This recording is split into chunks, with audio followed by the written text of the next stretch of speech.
Okay, so we have our first guest. His name is Trevor. Trevor from Fools and Fans. Very nervous. Old Potters. Why are you nervous? Just I've never been so scared about a non-event in my life. There's some ominous clouds looming above us. Is that your biggest fear, Trev? There's weather, there's Eskom, there's COVID, there's a lack of marriness here. It's just all... It's a total recipe for disaster, but let's soldier on. Let's soldier on. So this is as you said, a non-event. It's a non-event. It's not really happening. Not happening at all. But festivals are illegal. Well, small religious gatherings are allowed. And also King Goodwill passed. May his soul rest in peace. And we're just here to honour that. Okay. I like where I like where your head's at. But what are you drinking? I'm drinking a beer from Banana Jam or Afro-Caribbean. I had a most delicious hazy pale from Soul Barrel, which I'm drinking now, which is just gut full of flavor. Delicious beer. There are fantastic beers here. The beer for me of the festival was the Southeasters Wee Heavy. Ooh. Full of toffee, but not in a cloying way. Just a delicious beer that Chris Pryor put together.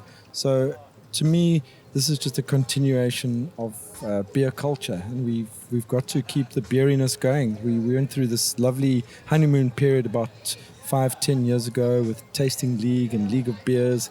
Seemed to me to die back a little bit, but we're here to continue the thing. I believe we will be drinking beer next year. Trev, I like your optimism. I like your thinking, and I really want us to continue drinking. Do you think beer will die, Troy? No, beer has been with us for centuries. It's a part of our human existence. We must drink it.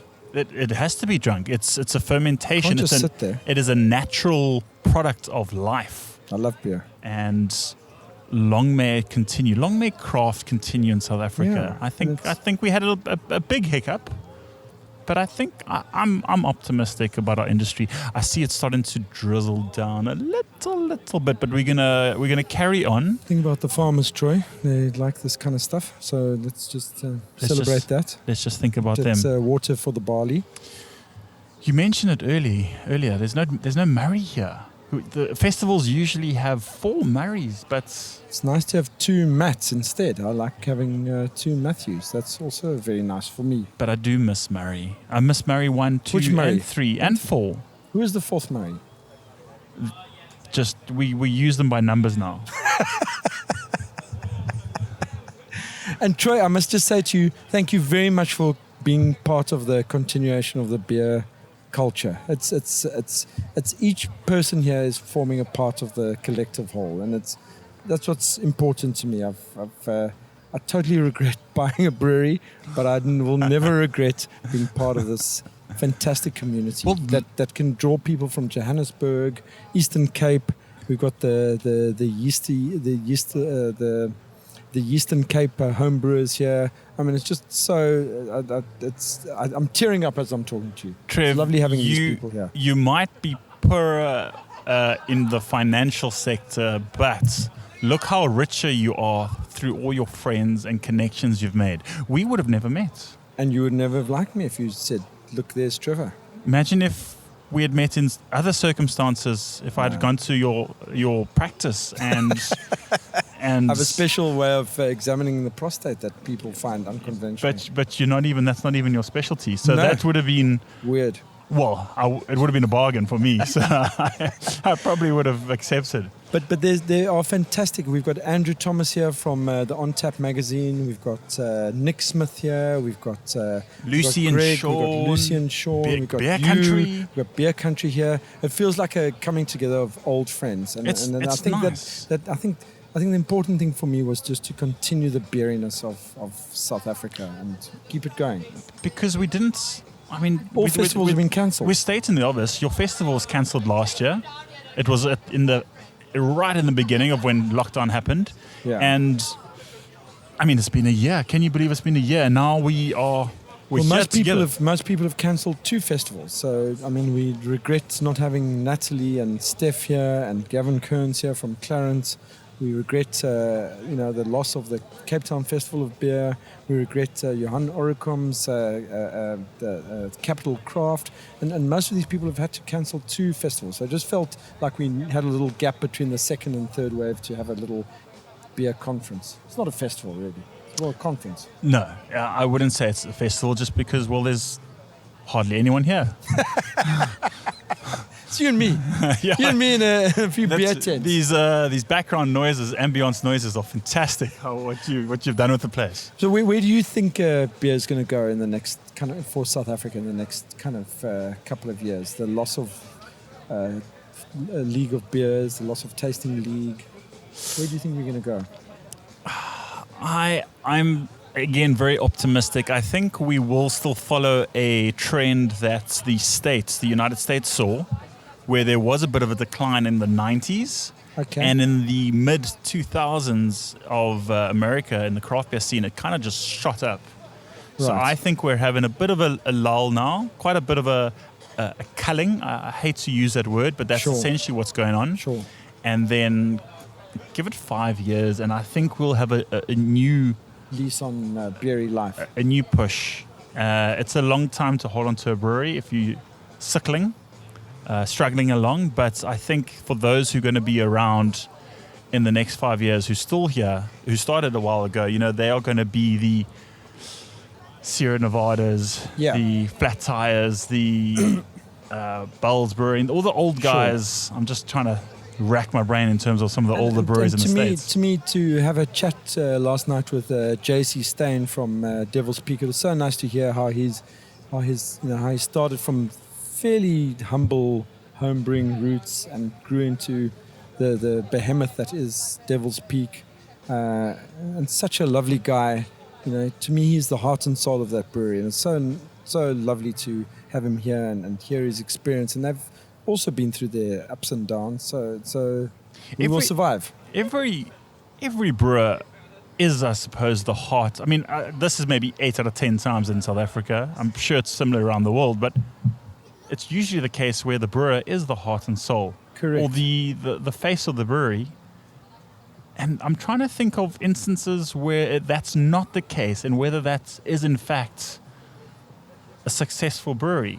I mean, I would hands down say you're the heart and soul of this brewery. You don't brew all the time, but you certainly get your feet wet, your hands dirty. Am I using the right? My main brewing heart and soul is Richard, who does the brewing. But I think you're right. You can go into a brew pub and you can see whether the brewer is involved in the running of the business or not. And I'm a bit guilty on that side, but in not being present all the time. But I think Richard does a fantastic job. And the main thing is that beer will survive. Beer will survive, Trevor. I'm very optimistic. I'm very positive. I mean, we're still drinking it, and even we will still drink it. Even still today, we're drinking some amazing beers. As you said, that we some heavy wild beers. That we heavy from Southeasters, the beer from Chris Pryor. I mean, it's a sign of a good beer when it's finished. Yes. And we haven't even started. Yes, it finished last Saturday. Night, Friday night. It finished and last night. That to me is, I mean, regardless of whether it's 20 liters or 10 liters, if you hook it up and it's finished, that's And the other thing, the thing that I wanted to just say, apropos of my ADHD, going on to a tangent. Yes, no, please go ahead. I miss absent friends. I miss the wonderful Steph Visviesel. Where's he now? He's at home celebrating his wedding anniversary. Seems a bit weird. Would it be nice to have him here? Oh, he's here. I've got one of his beers that we're going to open up later tonight. And we should send a photo to Murray.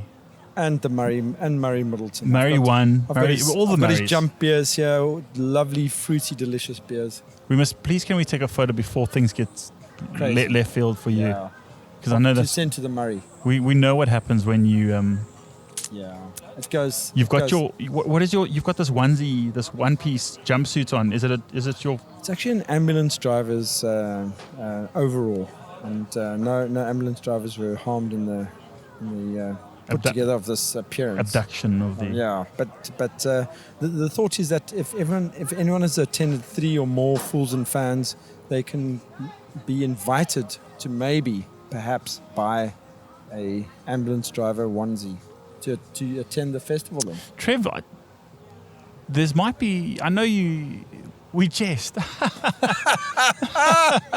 but there might be a nice idea behind this if next year, when things are all cleared and we have the biggest Fools and Fans festival ever, virus free, people go shop at the charity shop just on the road Fantastic. here, and they have to come in. They can enter in with Red Cross charity clothes. So things are going to a good cause. Fantastic.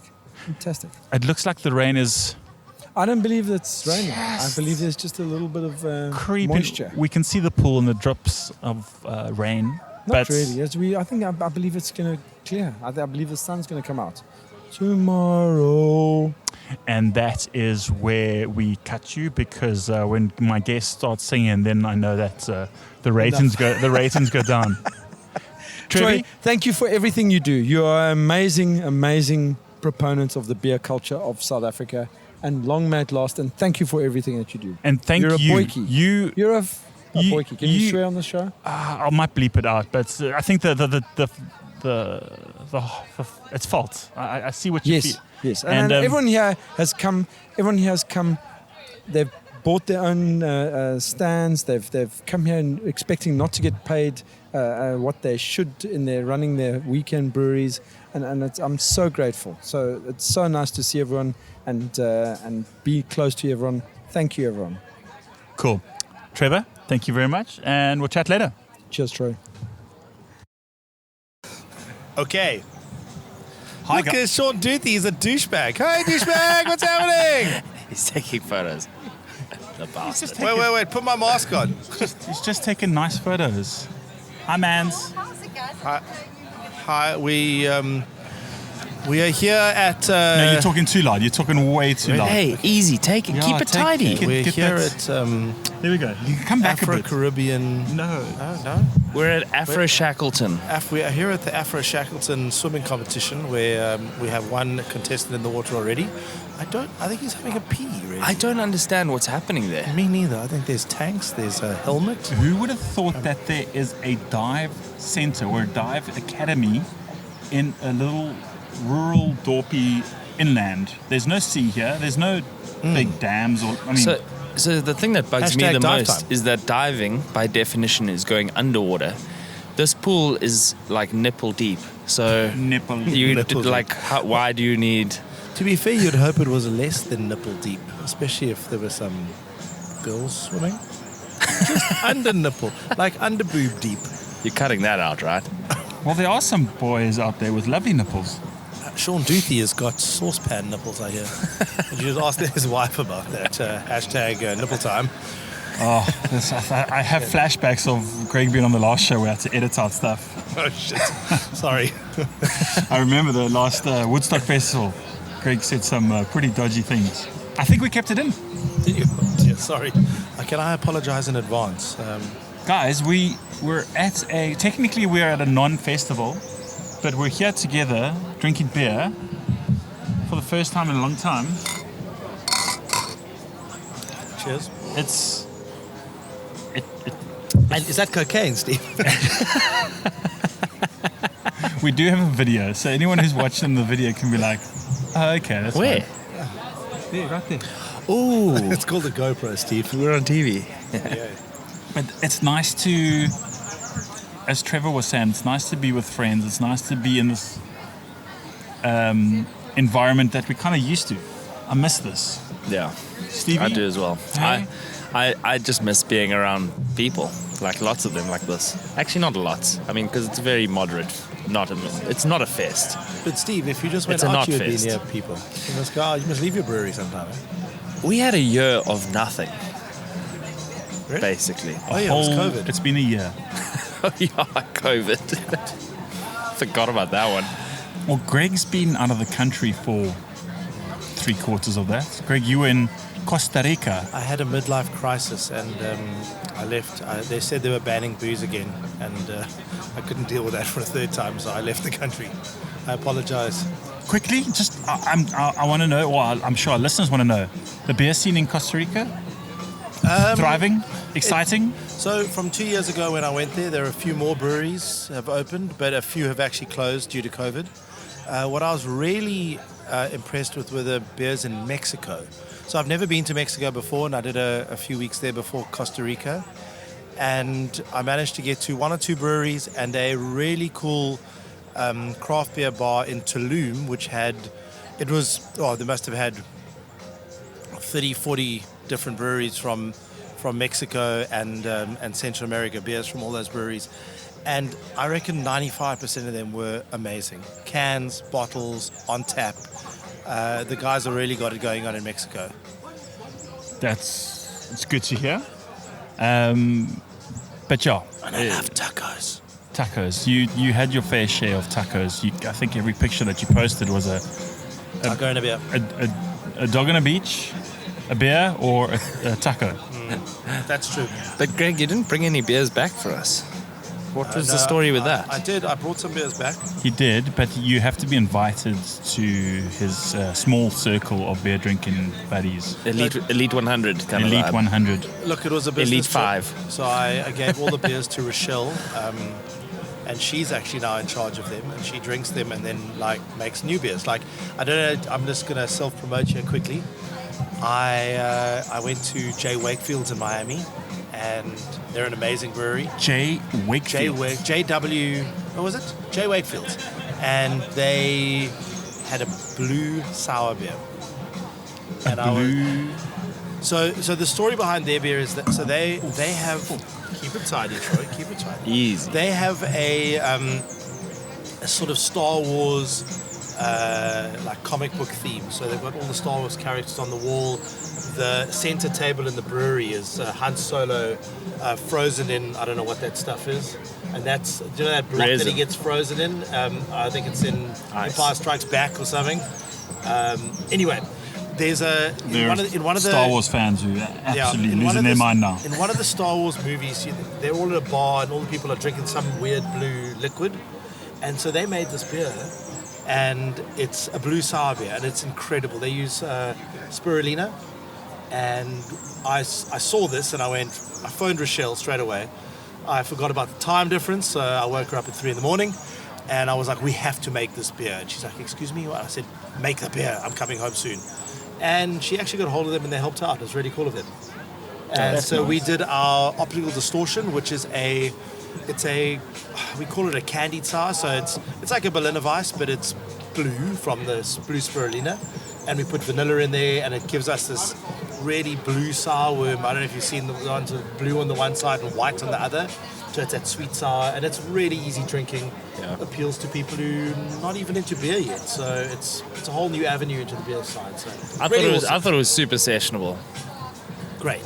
Hot day, morning drinking, drink.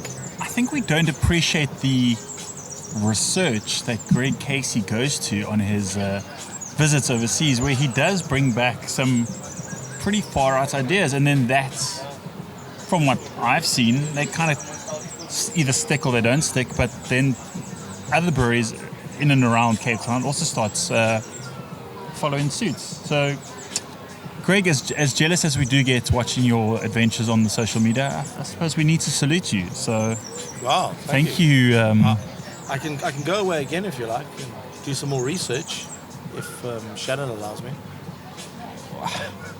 Well, why don't we go away for your 50th? That's like next week, isn't it? No, I was going to say that's 5 years away, isn't it? No. It's not as far as you think, Troy. You won't be waiting that long. Don't worry. Well, I think we should plan You are the most senior in our group. Whoa! Did I just get called a senior? Yeah. You are aged.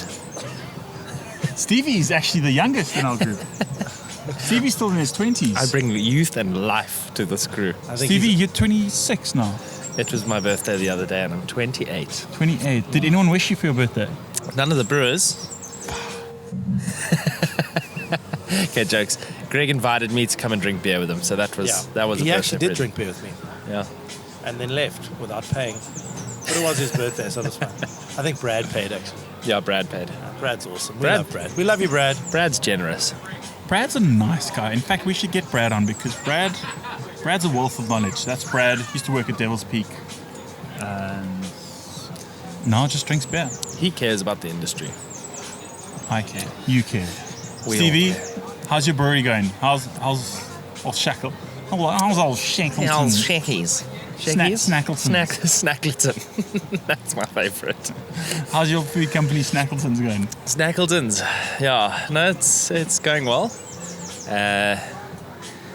I think we've actually come out all right after the last year. We briefly touched on it this morning. You were one of those craft breweries that you were able to kind of just close shop.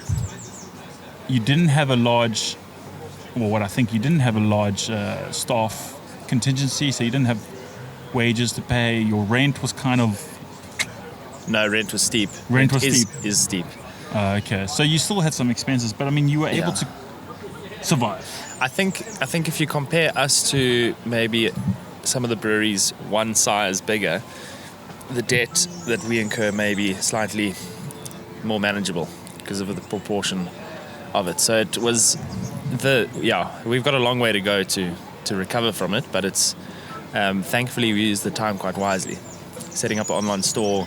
Yes. We've changed the business completely. We don't have the kitchen, and we only open the tap room on a Friday. So it's things like that we've changed completely. But the distribution is going very well. The online sales going very well, and we actually brewing more variety of beer, as opposed to brewing so much Kolsch and maybe pale ale, purely because we're distributing. So there's like demand for different beers, which is quite nice. That is nice. And I mean, on the other hand, where you've got Greg Casey, who just closes his whole entire restaurants for 2 months. I mean, Greg, No, 1 month. 1 month. But you obviously thought about that long and hard and just thought there's no point in bleeding Yeah, no, when look, you are a craft beer speciality pub or a brew pub. It was actually, I think it was more, the brewery still ran. We still made beer. The guys were still producing and things like that.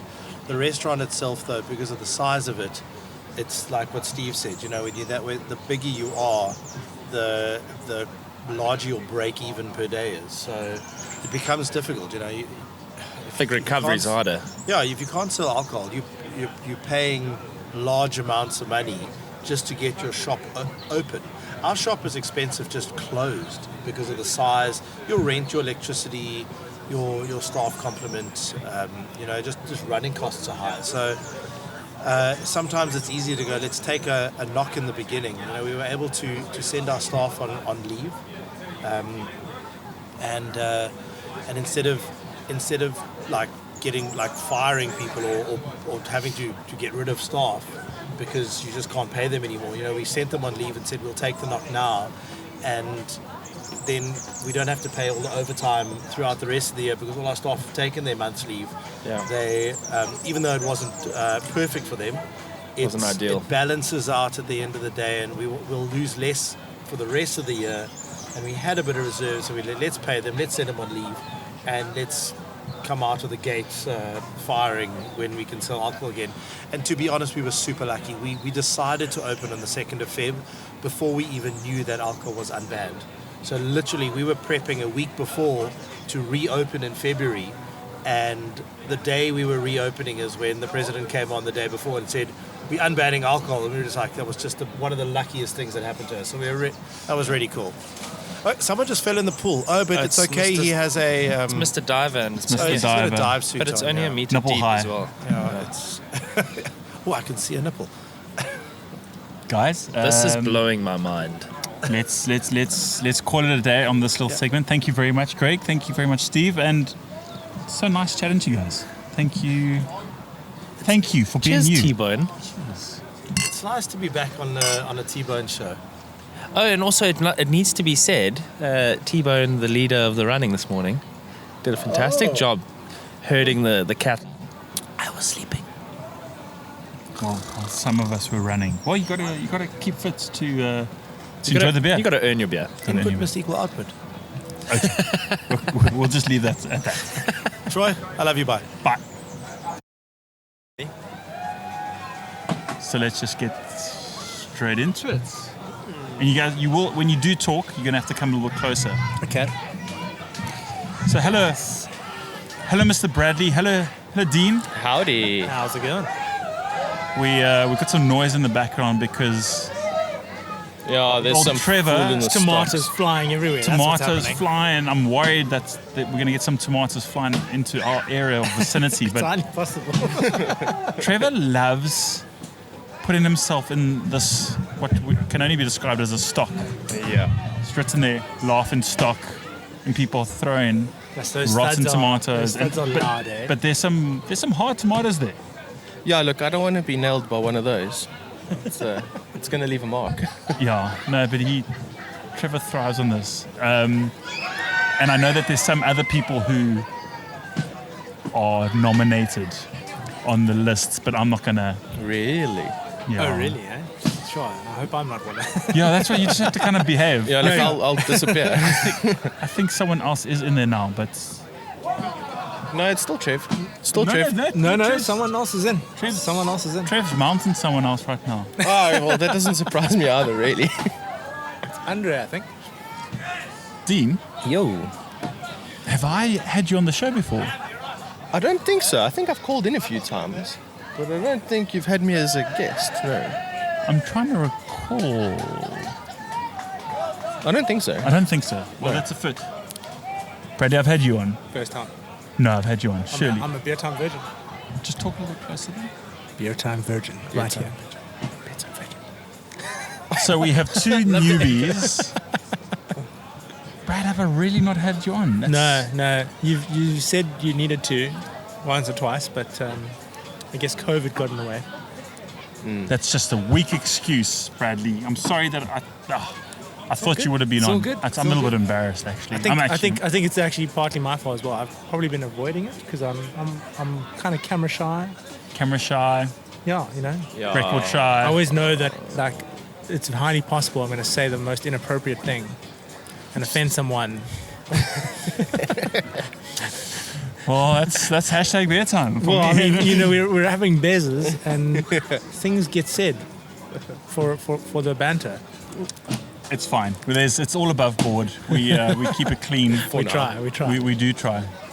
But gents, Dean, it's nice to have you down from Joburg. Yeah, it's always nice to be here, man. How many Fools and Fans festivals have you been to? Well, this is my second. Okay, so you've Yeah. been. It's not like my Clarence escapades. No, that's That's another level. That.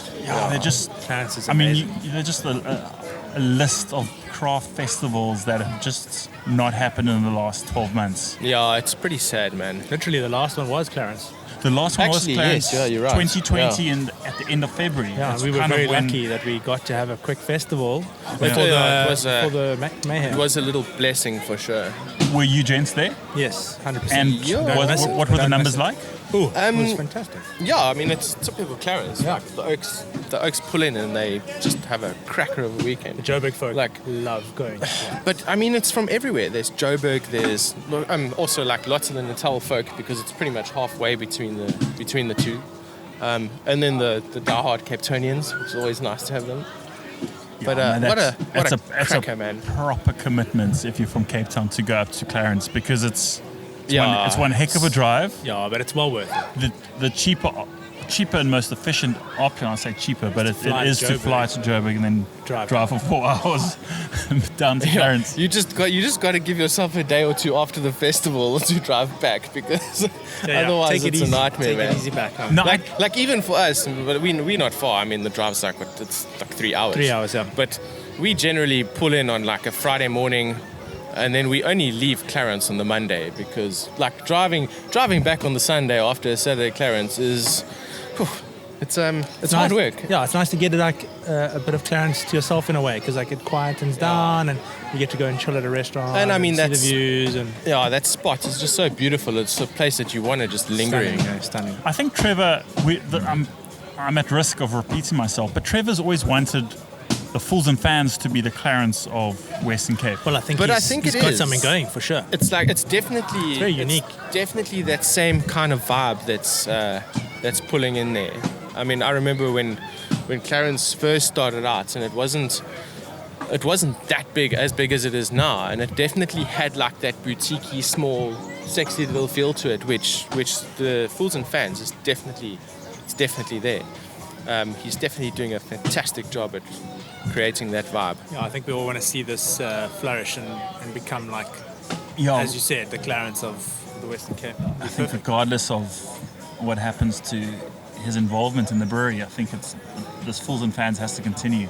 I Someone was totally actually agree, saying to me this Yeah. morning, because we do this, it's a silly little 5-kilometer run, Yeah, and Trevor says it's compulsory. It's Trevor says it's compulsory, but it started as a joke.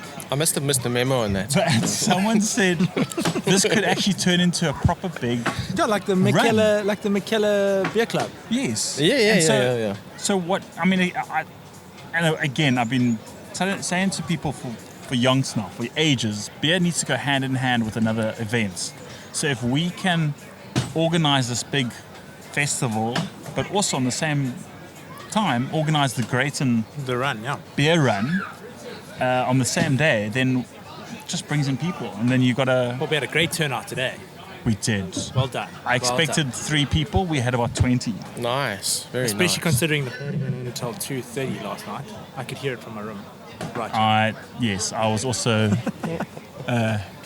privy to the noise and the poor singing performances from some of our colleagues. I can just imagine who.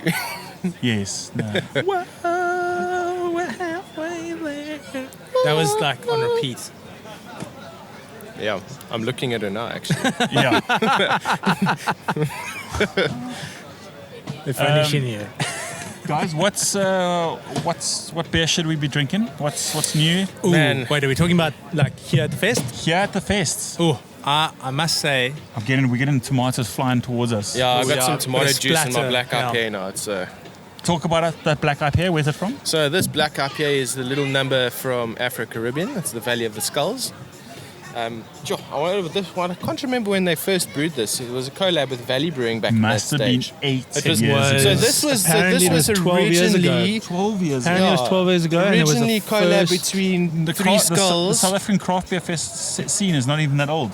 well, this is the words from Greg saying it was the first I don't know if it's 12. collab in South Africa and the first 12? black IPA in South Africa. Yeah, it was the first, definitely first black, and I don't know about 12 though. 12 sounds a bit ambitious. Yeah, 12 is. Well, the man's right there. We can ask for a bit of clarity on the matter. Come quickly. When was this first brewed, Greg? The Valley of the Skulls. I think it was 2012. Oh, 2012. that was what I missed. so sorry, that's my bad. 9 years ago. And Three Skulls. Three Skulls from Joburg. And you said it was the Black first IPA, kind of black. Okay. First black IPA and first collab in South Africa. All in That's one go. And now you've And I'm claiming it. reignited the flame. So pretty. On fire. On fire. So pretty, So pretty. and so is the beer. Brad, what you drinking? This is from Dylan. He did a cold pressed white stout. Woodstock, Dylan. Yes. Well, Ooh, can you cold. call him that anymore? Cold. I mean, you can't. Hey, You can't. But that's just what That's you kind what of we known know. for. Yeah, that's what we know. Where's he now? I don't know if I'm allowed to say. No, I think it's public knowledge. I'm not going to be the one to. I'll say it. If it's not. He's at CBC. Is it? No. Is it not? Devil's Peak. Wait, let's not do this because then you're going to Jack find Black. the right brewery. Yeah. Okay. So we'll just. Anyway, he brewed a fantastic beer. I think it might be my favorite at the fest, to be perfectly honest. I'm gonna have to give that a bash, actually. You must. There's only a couple cold liters pressed. left, eh? Cold pressed. So you use that? cold press coffee? So like But you old have school to cold press when you do nitro coffee. kind of vibes? When you do coffee in a beer, you have to do it cold. You Yeah. can't do it warm. That's what I've heard. Yeah, I've also And like. experience. He's done this very, very well. Yeah. I would let you share, but COVID and all that, eh? No, don't share. And what other beers have you had? That's worthy. Sure. Have you had Trevor's Mango Tango? Oh, I started with that yesterday. It was sour. such a It's great sour. starter. It was it'll not be- too sour. Actually, Rich is actually like begging me to come and have one, so I might actually go and grab one after this. It's not too sour. I think it's quite refreshing. It's got a mild bit of mango there. I don't like having too much fruit on the palate when there's a fruit beer. I always say I want to have like a hint of it, and I think this is spot on. Like a little bit of hint of like almost like a fresh mango, like almost before it's ready to eat. Like the fibers are still kind of. Yeah. I'm getting probably into depth there about it, but You must definitely get into depth. it was fantastic. I really like it. I think you should do more of it. And we got Greg and Carl with their chicken wings. So we'll pair it with that. Guys, we've got a long day ahead of us. Yeah. I think we need to remember that. And on that note, I'm just going to say this is the end of our segments. I could chat to you guys for another hour, but there's important things I to do. must say thank you for having me on Beertime for the first time. It's been. You know what? This is a been a warm-up pleasure. for our next show, because the next show is going to be an hour. Ooh. Okay. Yes, I could sit and chat beer for an hour. Easy. I would happily do that.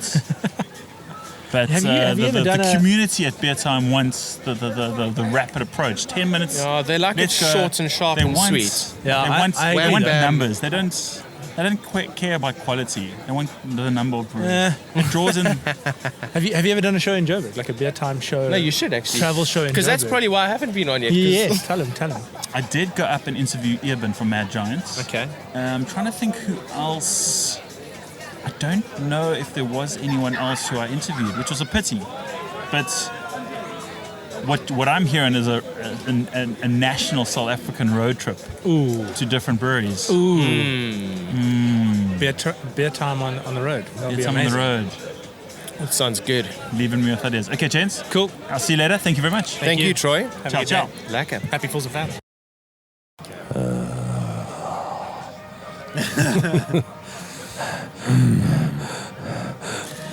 It's amazing how well I can hear that. Yeah, if you want, I can include that. Okay, let's start. We are I think we're in the fourth segment of the show, and we have JC from Devil's Peak and Neil from Richmond Hill Brewing Company. Hello, guys. How's it? Hey, Neil. Hey, Troy. Oh, that's super sexy, JC. I mean, there's enough sexiness coming from you and your beers at the moment, so the voice is just an added extra. But you guys have been on the show before, of course. It's very Richmond Hill was impromptu. also At had Clarence. another little 10-minute segment in Clarence 2 years ago. Off the hip. Yeah, it was very, spot questions Yes. quickly, but this is more chilled.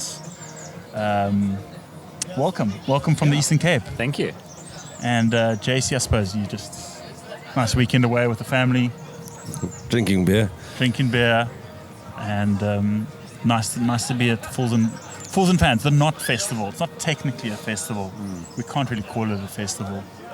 But there's beer, There's beer. so that's all we need.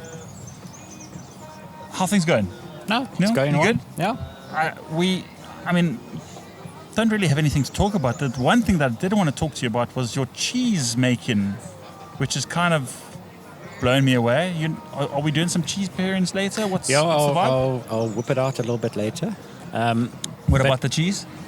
What about it? Yeah, what about the cheese? You said you're going to whip it out. But Yeah, what about I'll the whip cheese? the cheese out. Yeah, Okay, okay. yeah. Maybe we can taste it again. Okay, cool. Round 2. But yeah, it was like a whole lockdown project that kind of just took off, and now I'm kind of stuck in it and having to make cheese for a few restaurants in PE. Nice. And it's been a labor of love. It's actually, I think it's been more difficult trying to make mozzarella than making beer. It's very, very finicky. Tell me quickly, not to delve too deep, but you mentioned last night that you use a natural bacteria? Yeah, so I do a traditional method. So you can do a quick, you go online and you can find mozzarella recipes, and it's 30-minute mozzarella, quick mozzarella, and everyone goes and starts doing that. The problem with the quick mozzarella, to get your pH to the right level, they use citric acid. And citric acid is very clean. You don't get any flavor from it. So your mozzarella at the end of the day is going to be quite bland. Okay. So then what I do is I use what is known as a traditional method, where they're using a thermophilic culture, lactobacillus, producing its own lactic acid, and that's dropping the pH. It's a lot slower, the process, because obviously it is bacterial based, And but you get more flavor out of the And product. slow, as in how long is slow? I mean, okay, well, the citric acid 30 minutes. I'm doing a mozzarella in 5 hours. So it's not like slow, Yeah. but yeah. But you said to me last night, it's not just one ball of mozzarella. It's a few. It's a few kilos of mozzarella that you divide. That's something that we've had to try and wrap our heads around, is try and turn this into some sort of production and how we can actually do it on scale. and make money. And make money at the end of the day, yeah. And I mean, I haven't had the opportunity to travel and find other people that are making mozzarella on scale and seeing how they're doing it. So it's been a lot of just trial and error. But we've got to a process now where we're managing to have 2 guys, myself and an assistant, that we do the mozzarella in stages. So we're doing about 10 kgs at a time, and then at the end of the day, we're doing about 40 kgs a day. But adding some more hands in there, because the whole thing is with the mozzarella, you can go and get a machine and you can get the pHs correct and the right moisture content and throw it in the machine, adds the right temperature to start stretching it, and you can pump out 1,000 kgs of mozzarella. And we want to be like traditional, we want to be hand pulled. And you did this mainly because you had spare time, or were you looking for other avenues of making some money? Yeah, it was spare time. It was spare time, and I didn't really know what to do. Everyone was making sourdoughs during lockdown. I thought, well, let's dabble a bit more in cheddar. Why not cheddar or cheese? And I've tried making mozzarella in the past, and it just didn't work. And I was very interested in trying to make a really good Neapolitan pizza. And to do that, you need Fuor di Latte mozzarella, which is a high moisture content mozzarella, and that's where I went down this journey. Was trying to make a mozzarella so I can make the pizza that I wanted to eat. Lovely. And that's usually where it starts, where Oaks want to make a beer or a food source that they want to enjoy. And then it just turns into this labor of love. Yeah, it turns into a mozzarella creature now. In my case, making sourdough for family members every weekend, which becomes quite tedious. I could imagine. Speaking of bacteria, JC, what's your favorite bacteria? I feel like I can ask you that question with confidence because you've thought about this. Yeah, I don't say I have a favorite, but I generally, on the beer side, lacto is one that works for us really hard. It's one that is the base of all our sour beers, and it's something that hasn't come around quite easily because the souring of the beers and the process we've gone through has not been smooth sailing by any means. I think a lot of it has come from trial and error and getting the right bacteria there. And there are multiple strains of lactobacillus. I can't tell you which ones we have, until we genetically analyze them. But the ones we've got now, kind of the house culture is working really well. The PDO is there, but it gets that 6th stage and it comes back and it recovers to give you, nice acidity, a lot of funkiness. But lacto is just so clean and gives you a bit of that farmyard, but it's still the zingy acidity is just, it's a lot stronger than PDO will be. And you still have to keep this separate from your main brewing facility. Is that correct? Yeah, I mean, this is still bacteria that's highly contagious. What's the word? It contaminates your equipment, and then, I mean, you don't want this kind of stuff getting into your lager. Yeah, for sure. I mean, they say there's 2 kinds of breweries: those that have had an infection and those that are waiting for an infection to happen. So yeah, we really do try quite hard to keep them separate, but I mean, we've got a separate facility, so it aids in that. But yeah, it would be disastrous to get it across. But we have a separate team that works in the barrel room, and generally from there they'll go home and take the nasties with them as opposed to going back onto the line. Neil, can we just acknowledge how incredible JC's voice is? I know, it's very sexy. I mean, he's just talking things. I've been lost. I haven't heard a word he said, and it's just melting. That's weird. We are laughing. Guys, what's on the cards for the rest of the day? It's actually, now there's some sun coming out. There was a bit of danger of some rain happening, but now it's looking pretty clear. I will say the Richmond Hill Phases of Jan. Jan. Yeah. Phases of Jan. A The keg that I 9% British. Oh, what? Remind me. So it's a 9% vanilla old ale. Yes. It's the base style. It had a bit of vanilla, honey, cinnamon, and what's the other one? I can't remember. Orange peel. We put a bit of sweet and bitter orange peel into that, and it is delicious. shot. I had one of these glasses last night, a half pint, and Did it hurt you? it was my last pint before I went to bed. By choice? No, Not by choice. I saw it and I was feeling brave, and then when I had a sip, I was just like, no, top me up. That's good.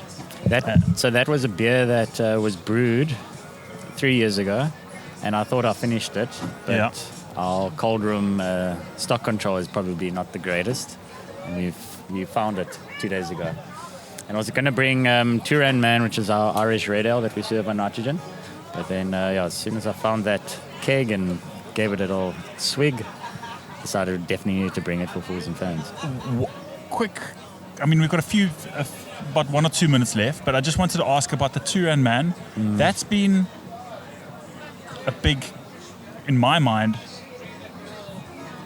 a can seller. It's always been something that you pushed into can. That must, I mean, I'm assuming that must have done well over prohibition, over the restaurant ban, restaurants not being able to sell Prohibition cakes. is the right word. Prohibition. But I people are now moving away from keg, more towards can. Has there been an increase in that? I think you're referring to Kopak John, which is our staple. My apologies. Yes. My apologies. Turan Man is something that we basically do at the tap room, which is our nitro. So we don't do too many cans on that. But Okay, well, pretend I said, pretend we're talking about Kopak John. Kopak John. But yes, I think.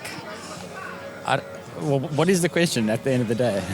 The question is your can sales. I mean, I remember seeing it in your Kopak John in cans, and I remember it's doing pretty well. But now, what's that been like over the last year? Have you seen an increase in can sales? Maybe not specifically with that beer, but just in general. Yeah, no, definitely. I mean, the online store has taken off now because I think people are a lot more used to being able to purchase online. They're not as scared of having to buy beer online. So can sales on an online store is shot up. And also because the bottle stores have been so busy, depending on what kind of lockdown you're in, you can't get your beers at the restaurant because they can't sell on consumption. So selling a lot more cans through the bottle store.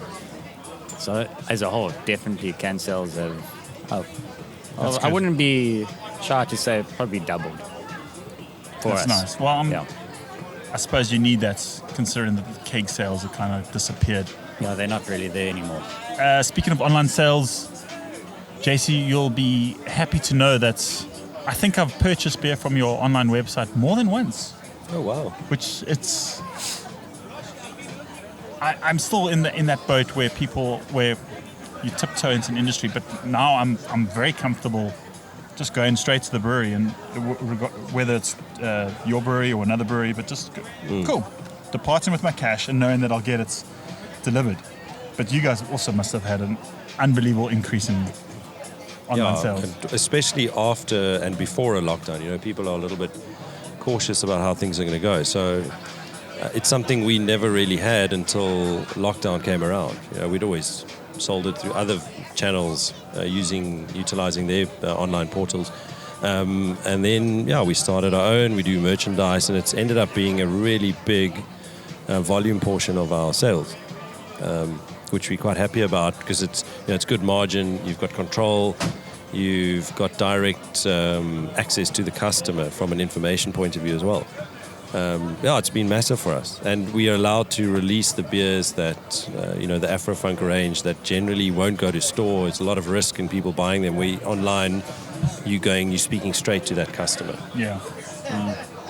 It's the ability to be able to sell your product directly to the customer. They only have to wait a day or two. It's coming from your cold room into their fridge. No, it's amazing. There's no warehousing. There's no nothing. No. And what I like from you, JC, is that you always include a nice personal note in my deliveries. It's that extra mile that you go that I really appreciate. What does it say? The pictures of you in a speedo were a bit too far, but I enjoyed the personal note. Oh, ek je t'aime, yo. Baie dankie. Cool, guys. Let's call it a day on that. Thank you very much for joining me, and I hope you have a nice remainder of the festival. Thank you, and you too, man. Thank you, Troy. Cheers. Thank you. And so we can just get things going. I've got a baby crying on my left. That's Lucy. We are with Lucy and Sean, the powerhouse couple of SA Craft Beer. Who wears the pants? Well, looking at today, Lucy. No, I think any day. I think it's pretty common knowledge. Sean's partial to the occasional dress. The last time we had you guys together on a show was at the Cape Town Festival of Beer 2019. The last one? The last Hopefully one. not forever. And how things have changed. How are you guys? What's new in the Nadathi Korn household? Well, we've had 3 more children since then. Oh, no, wait, that's not true. Nope, nothing's new because we've been trapped in our house for a year. Lots of activities, lots of entertaining for a 6-year-old. How old is your son? 7 now, 7? yes. Lots of homeschooling. Lots of beer stuff, though. We've actually been very busy. That's good. Speaking of busy, and speaking of busy with beer stuff, there's a little competition coming up in the next month or so. Who would like to talk about that? Apparently I would. Sean's pointing to me. Apparently I don't wear the pants. Yes, the African Beer Cup. So the inaugural competition was 2019. And then, of course, last year we had to postpone, and then cancel. But this year it is going ahead. So entries are currently open for breweries all over Africa. We're the only competition basically that accepts breweries from across accepts entries from across the continent. Entries are coming in quite nicely. And we are judging in mid-May, and then we'll be doing the announcements one way or another on the 5th of June. It would be great to do some kind of small event. But obviously we've got to wait for COVID rules and stuff, so it might be a Zoom thing. This might be an obvious question, but there's weight behind it. Why have an African competition, an African Beer Cup? What was the thinking behind that? Where did you get inspiration from? What possessed you to go through this? I think the idea behind it, I think there's a lack of knowledge about the type of beers that we have in the continent, and everyone thinks there's no craft, there's only lagers and everything like that.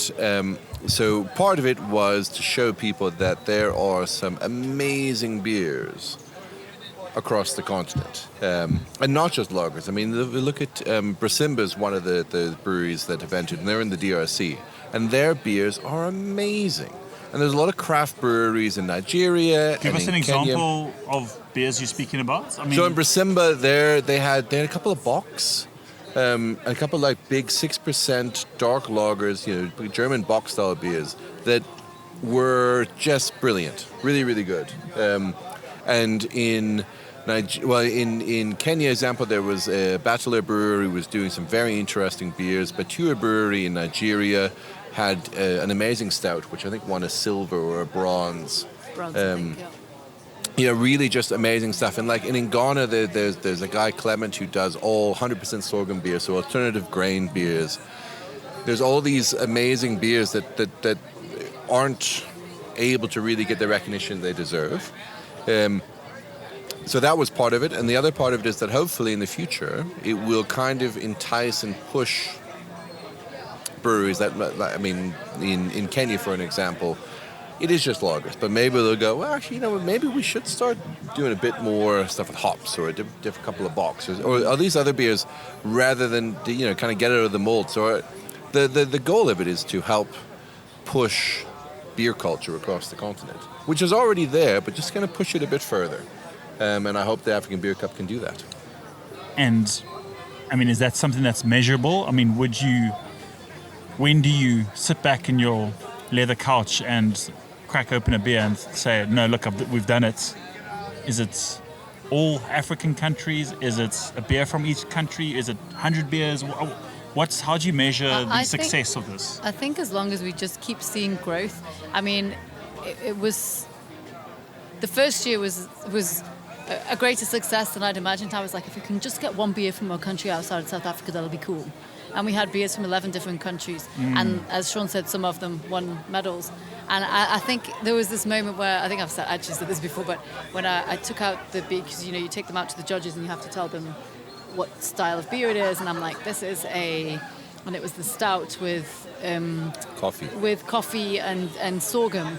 And of course, what I couldn't say is, and it's from a microbrewery in Nigeria. And I mean, how exciting is this? It's a super cool beer stout. It was like it was an imperial stout, I think, or it was maybe not imperial, but it was quite a rich stout. And it's like, and I just wanted to say, and this is from a Nigerian microbrewery, but I couldn't do that. But it's like, it was so exciting to think that craft beer is happening in Africa, and the beer culture thing.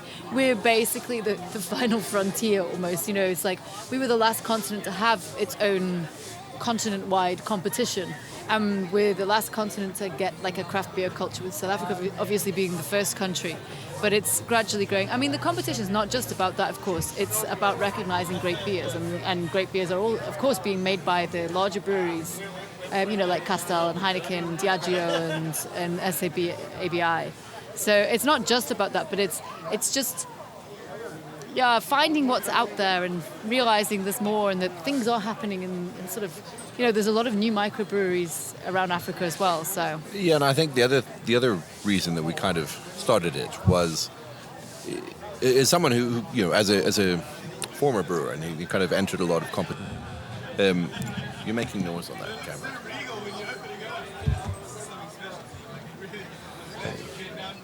Sorry. Cam, wait your turn. You're up next. Wow. Go to your corner. I want to see come. I'll be nice to you when you're on air. I don't like you guys anymore. Who is it? You'll cut that? No, we're going to keep that so people know what Cam is all about. Jesus. Anyway, so please continue. Lost my train of thought now. I've lost your train of thought as well. No, but the other reason for starting the African Beer Cup was, as I was saying, someone who entered a lot of competitions, yes. Homebrewer and professional competitions. I kind of had ideas of this is where I would like to see what I would like to see a competition do with my beer. And so I think it's twofold. I mean, one, you want to make sure that the beer that you get or the feedback you get is good and actually will help your beers in the future. That you can look at and go, they've given me very good feedback. I know how I can make my beer better. How can I get this beer from a 35 to a 40? And it is not just going to be, if you get the last beer, it's going to be kind of thrown out of I'm tired, I just want to get this beer out. So, I mean, one of the things that we've done, which I think we're the only competition that does it, is that every beer is at a minimum judged twice. So they get judged in Cape Town, and then the beers get refrigerated up to Johannesburg, and they get judged again. And if there's a difference of more than 7 points, they get judged again. And then from that we take an average. So there is, if you have a beer that is judged very highly, but there is a potential for a beer to be judged 5 times before it gets, before it's finally done, which I think is quite unique, really, for competitions. And then the brewers get all of this very good feedback on, if your beer has been judged 5 times, and I mean, if it's been judged twice, and maybe both times they've had the same feedback, which ideally is what might happen with good judges. Then right, this is not a fluke, this wasn't a bad bottle, this wasn't a pissed off judge. I need to do something about this. Or on the flip side, if your beer is judged twice and both times get a 40, it's a very good beer and it deserves that score. Well, it sounds like something that's consumes a lot of time and energy, but I think it's definitely something that's needed. So thank you to both of you for actually doing that. I think it is unique, but it gives comfort knowing that your beer is judged accordingly. We're getting Cameron coming back here again. This is a beer festival, so and now we got Craig. Guys, we're trying to have a serious conversation here. And we're just getting disturbed. Collateral or recession. You're disturbed. You're disturbing us. Oh, yes, please, though, while you're there, I will have a beer. Is there still any of the collateral or whatnot left? Collateral whatnot. Collateral. Could I have a pint of collateral whatnot, please? I'm sorry, I was just reading it out as it's spelt on your board. Pint of clitoral haze, please. Sorry, I would just like to say Sean is the meanest Canadian ever. There's no such thing as a mean Canadian. I feel like this whole thing now is just, I think we've concluded our business here. Oh man, that man's got my glass. Let's move on. Let's move on. Guys, looking at people around here today, looking at familiar faces, would you say that craft beer is fine in South Africa, in Africa? Is it the end of days, or should we be positive? I don't think... sorry, I just being delivered a beer here. Thank you. Oh, gross. Anyway, we'll ignore what just happened there. We'll ignore that. It's on camera. Oh, hello. I feel like the whole, with the pandemic and the lockdown and the booze bans and everything, hasn't been as bad for the craft beer industry as people thought, mainly the craft brewers themselves. There were a lot of dire pictures painted last year. It's going to be 80%, 90% of the breweries closing. And we're not out of the woods yet, but it's been nowhere near as bad as people thought. I think there's been a lot of hustling and innovation from the brewers, whether that's like bringing out new beers or different ways of working or, bootlegging, which is basically, it was the a bit like, they say alcohol is the cause of and solution to all your problems. And it was like the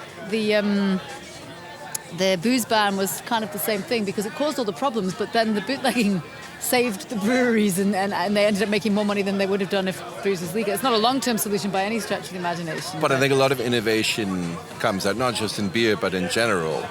When you have a crisis like COVID, there was a lot of innovation of how can we work around this. So, one of the things that we've seen is there's a lot more online deliveries. Look at Saggy Stone and Devil's Peak, also we were Darling and all these slightly bigger. Pretty much everyone has said, right, now you can order online. And it has become a massive thing. So I don't think it's a dreadful thing. I think the people who have maybe struggled are the ones that weren't really all that invested in it. It was a hobby, and then they kind of said, well, it's not worth it anymore, which is not maybe a bad thing. It will be nice to see what the industry looks like. I think we were due for a consolidation of breweries, and this sped it up a bit. And I think from here we'll probably plateau, but then it will go up again. I was saying to one of our guests earlier that if we have to follow the American timeline of where craft breweries are heading in South Africa, I think we can take a copy-paste scenario, but I think we're at the bottom, the lowest of the lowest now that we're going to get for after phase one, and then afterwards we're going to go back up. We've just got Trevor coming back here. Trevor, we're good, thank you very much. Why is your jumpsuit all wet? It's from the tomatoes.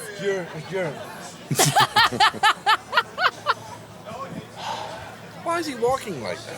Because he's definitely had a few to drink.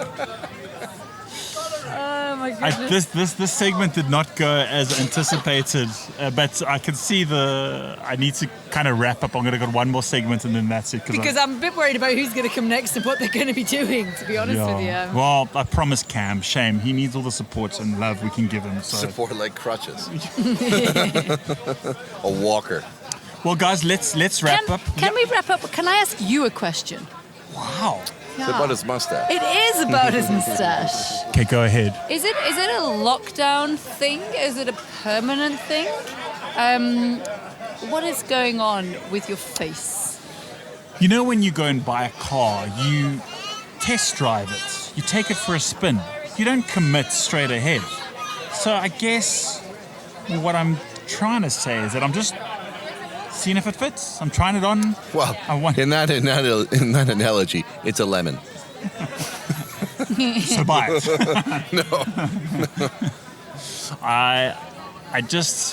I feel that, when you become a dad, you need to look the part. Look like a pervert. Okay, No, I need that's a to deleted have a sign of authority.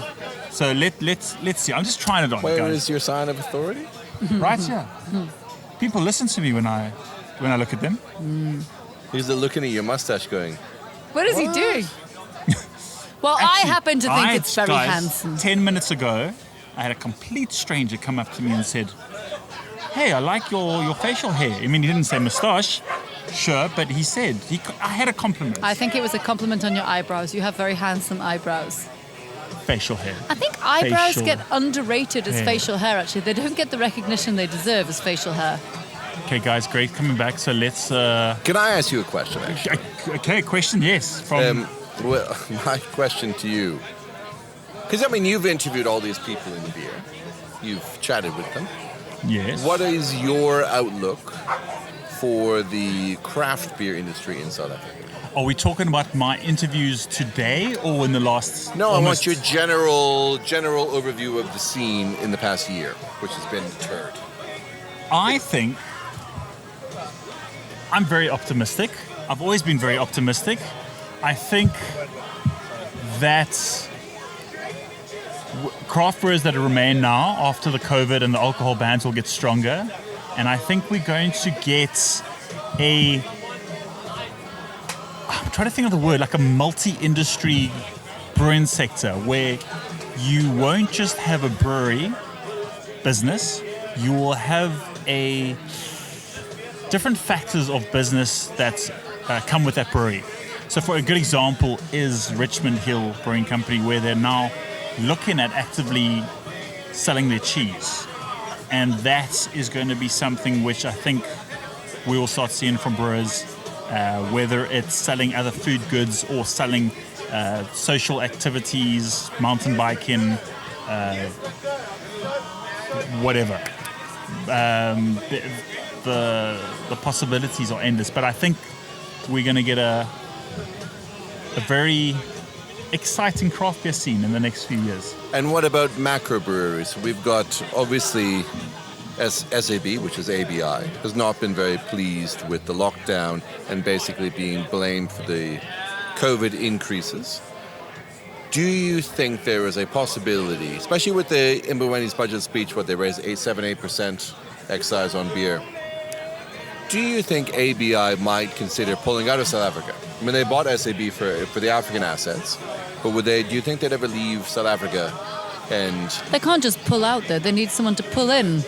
well, that won't be difficult to find a buyer for but just the South African assets. They would keep Botswana everywhere else, and Tanzania. And I don't think so. I think these guys have got time and patience.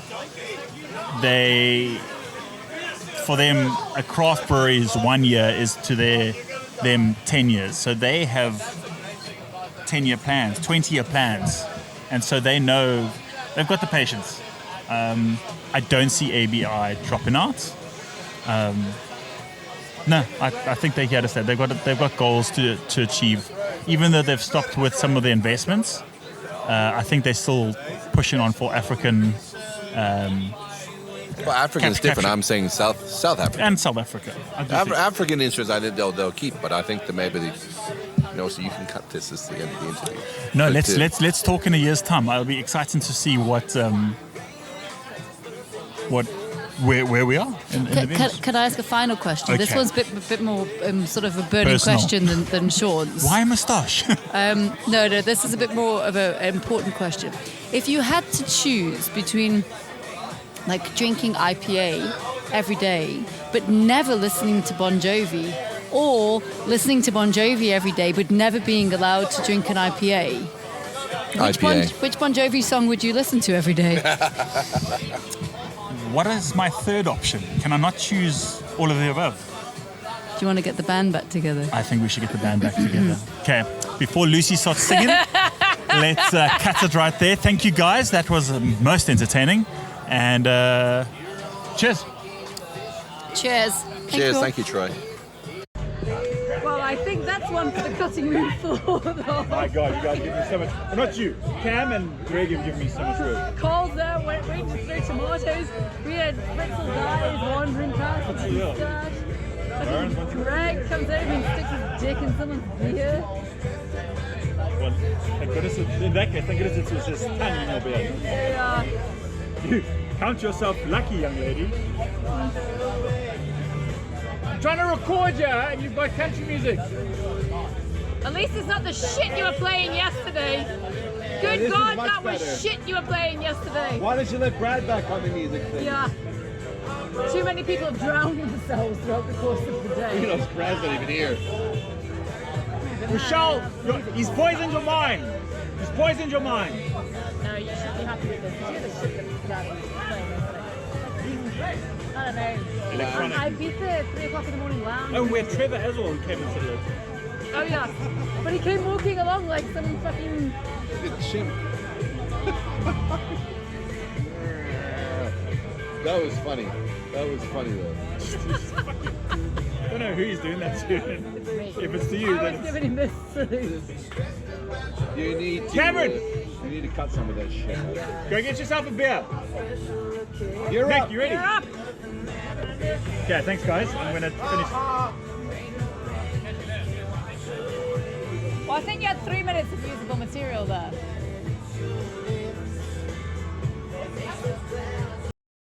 It's a different world inside the microphone. Yeah. It's nice, and you guys must listen to JC when he talks because he talks very slowly, and It's sensual. it's very sensual. Wow, dude, I'm actually having a lot of fun already. Ladies and gentlemen, we got Nick Smith from Soul Barrel and Cameron from Just an alcoholic. you just drink beer with Greg. Hey, Well, Stone Crow will eventually become something, okay? okay, so I you just still haven't had an opportunity to push it. You're still in the beer landscape. Vaguely, kind of trying. You're drinking, you're experimenting, research, Oh yeah, all the time. research and development. I know you hang out with Greg a lot and brew at his brewery. So Sorry. no, there's just too many people Nick, just that's wanting the our guy who attention. bought 2. That's the guy who paid for 2. Oh. Yeah. Can I? Yeah. Kick his ass, Seabass. Okay, and Mr. Nick, how you doing? I think this is your first time on the show. No. You was came on the into the show studio. You came into the studio, didn't you? Or where? I came on the show one time. This is a long But time ago. you were in the studio when I was on the was in radio. Cape Town. Yeah, exactly. That must have been 2 years ago. It might have been when I lived in Cape Town. So that would have been a long time for me. That was a long time ago. Yeah. How you doing? How are things going? I'm great, man. I'm great. Brewery's good. The brewery is good. You've made some changes. You've got now a play area. You've also got a kid like me, but now you've got it's more of a family location. It's not just a brewery. We're talking about the development of craft brewers in South Africa, how they're going to evolve. I think Sean asked me the question. Sean asked me the question, what's on the horizon for craft beer?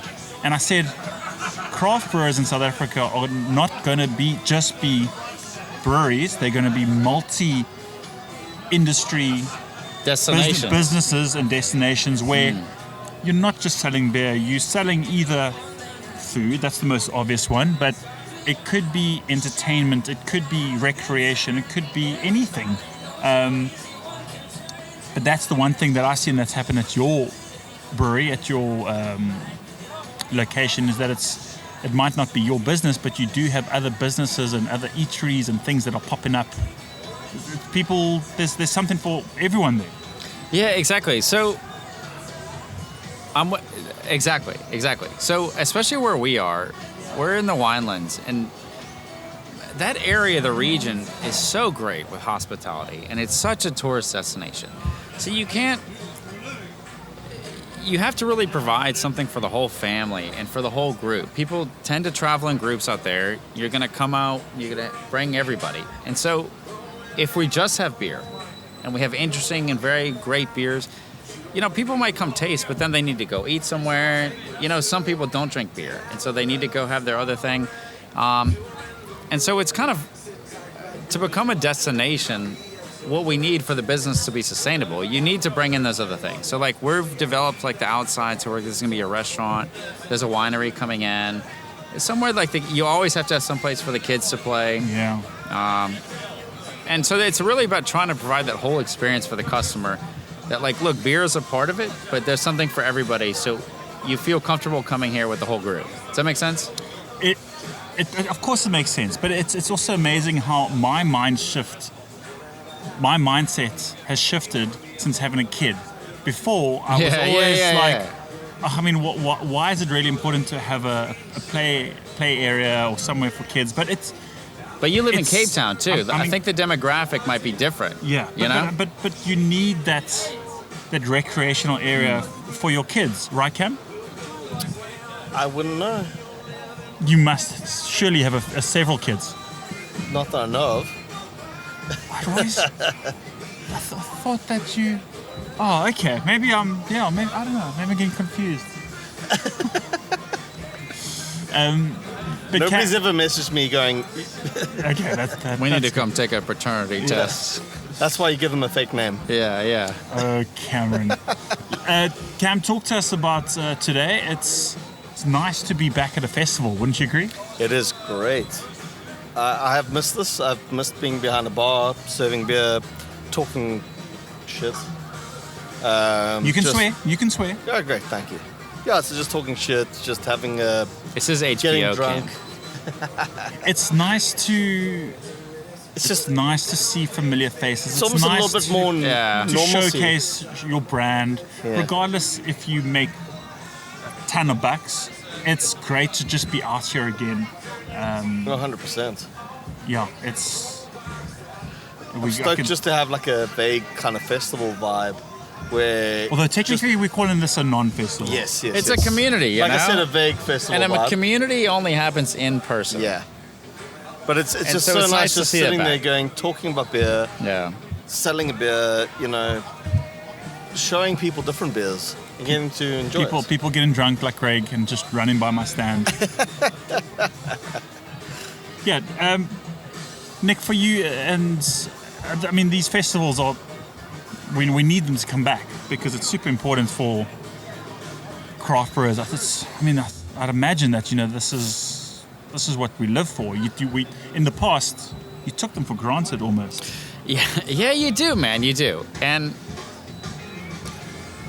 the great thing about a festival, and especially like this type of thing, is,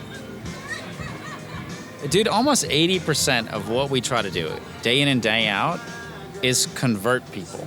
Is to really preach to the unconverted, is to show people all the different types of beer that we make, why this beer is so interesting, why these beers are so flavorful, why it's worth paying a little bit more for the raw materials and whatnot. And this type of setting, it's actually the best way to do it, man, because people go around, they try so many different beers.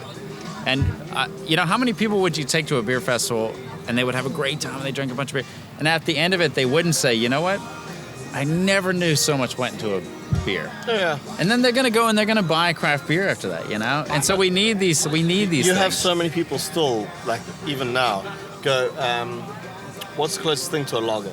Yeah, You know, and you go like, what's the easy beer? Like, yeah, But and I you go still like, feel, sorry Cameron to interrupt you, I still feel that I've noticed the demographic of people coming here to these festivals, they're not asking. I overheard someone at your stand, Nick.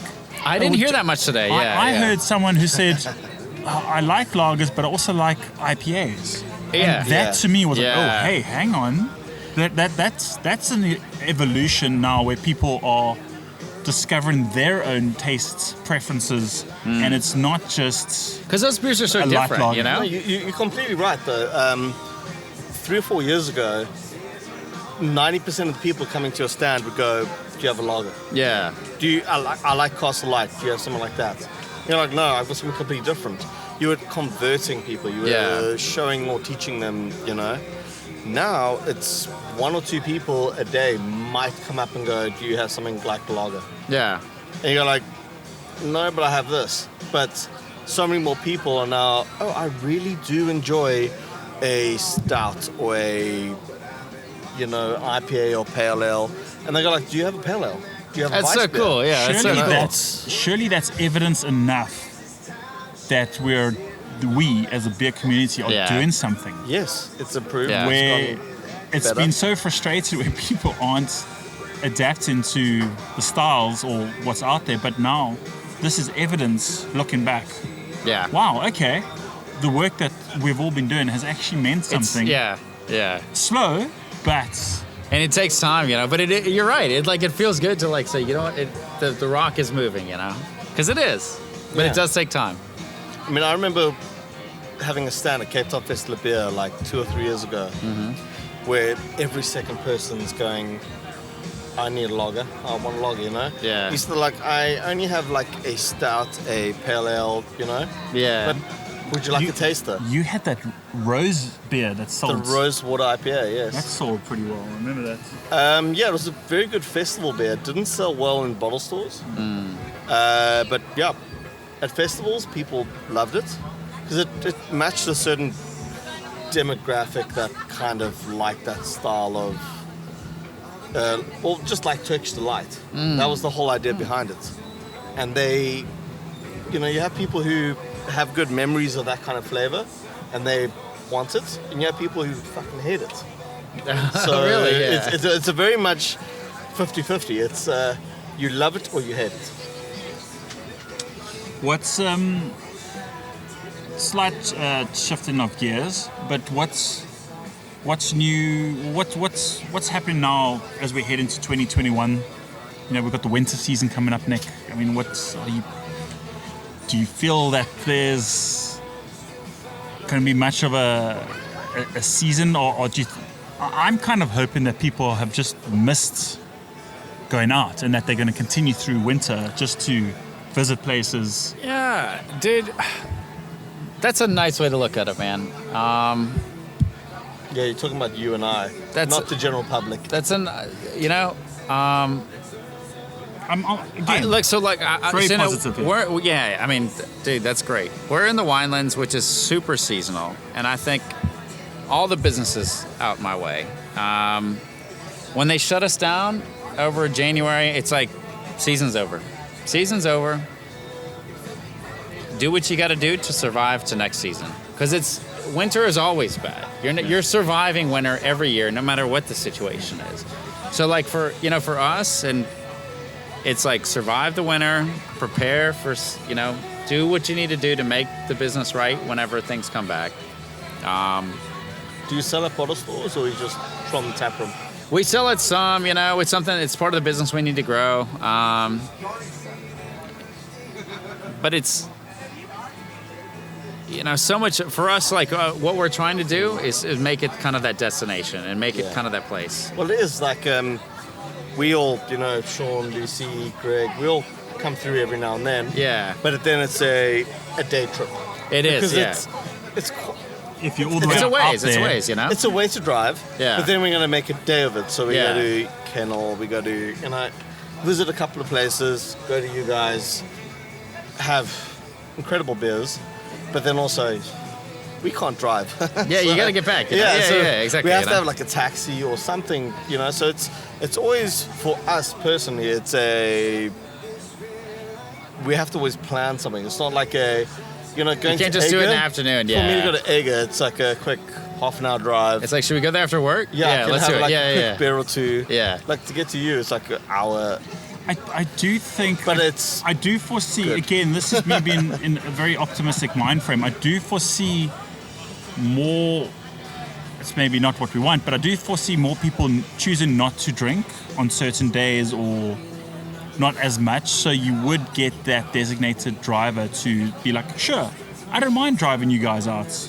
Yeah, that always helps, I for a think trip. also the non-alcoholic if you, beer market's also gone up a little bit. Yeah. I mean, Castle Free. Yeah, there's a bunch out now. It's not a bad beer. I mean, I've got friends who now don't drink, but they'll drink that. And I've had it a couple of times. It's not a bad beer. You got the Heineken Zero, which isn't bad either. You got the Bavaria, and my only gripe is I think the non-alcoholic should be cheaper than the alcoholic, because I know it's more expensive to produce, but responsibility and everything else. It's a fine line, because you could argue that, especially through COVID and prohibition, that brewers weren't making money through the alcohol sales. So why shouldn't they? There's a whole bunch of different factors which you need to weigh up. But No, I think I do non-alcoholic feel there should side. be an advantage to the non-alcoholics, where it's not only non-alcoholic, but you're also paying less. So that's Yeah. So I want to go out Slightly and less. I want to drive for my friends, and I want to go, cool, I'm going to drink non-alcoholic beers. I don't want to have a bigger bill than everyone else because I drank non-alcoholic. Yeah. I'd rather True. than just drink a normal alcoholic beer and risk it because it's cheaper. So I feel like, maybe non-alcoholic beer should be subsidized somewhere. And What happens if that was a bloody good non-alcoholic beer and they used incredible ingredients? No, I that have no costs- problem with drinking non-alcoholic. It's just I would rather. I look after my wallet, man. Okay, I, so from a conscious from a price. I respect that. I point of respect view, that. I respect that. That's one way I to would look at it. rather drink a normal beer compared to a non-alcoholic because a non-alcoholic is more expensive. Yeah. And I feel like if you want responsible people, you should make it a little bit cheaper so that they are more likely to buy that. Like, I have no problem drinking non-alcoholic. I've done it many times. But it gets very expensive because it's more expensive than a normal beer. An interesting take, which I think could actually get its own show, a whole show dedicated to, because I think Yeah, it like is- what it is is- non-alcoholic we- beer? What is it purpose? We yeah, could you chat could. for Yeah, hours, yeah. but I think I do want to be wary of the time, and I do want to ask you guys one last question. What's your beer of the day? Let's just give a quick shout out to Nick. Your this is a hazy pale ale. What is this? Fresh Nectar is what it's called. Oh, It's available so- on tap now at the brewery and here at the festival. What is your? Have you tried any other beers that you can I recommend? have. Okay, besides One beer that's kind of stood out to you in the last few days, few hours. I really liked The Cola. Greg had a hazy pale that I really liked, and then there was a nice nitro Irish stout, which I like that style a lot, Where was from that Woodstock. Okay, I must go try that actually. Cam told me to go try that beer, and Oh, yeah, I liked it very much. The nitro stout Yeah. is incredible. Cam, any beers from you? So for me, I mean, obviously I've been working with Afro-Caribbean this weekend, so yeah, all their beers I always love. But which stood out for me was from Charlie from Long Beach. Cool, man. Beach, yeah? His clone of Elvis Juice. Elvis Juice, yes, was incredible. The nose, everything was incredible. And then also the Woodstock Nitro Stout was also a big hit for me. Like, I drank 2 pints of it. Well, guys, I'm very excited to have those recommendations, because now that's exactly what I'm going to go do. I want to go try as many beers as possible, because I've missed these festivals. I've missed these gatherings. Yeah, you know. Yeah, same here. So, guys, that was short and sweet, but thank you very much, Nick, Cameron. Thank you you, so much. and good luck. Thanks, man. Yeah, cheers, man. This is awesome. Ciao. Cheers. Cool, that was fun. Shot, guys. 15 minutes. Quick, easy. That was fun. Done. And that is it.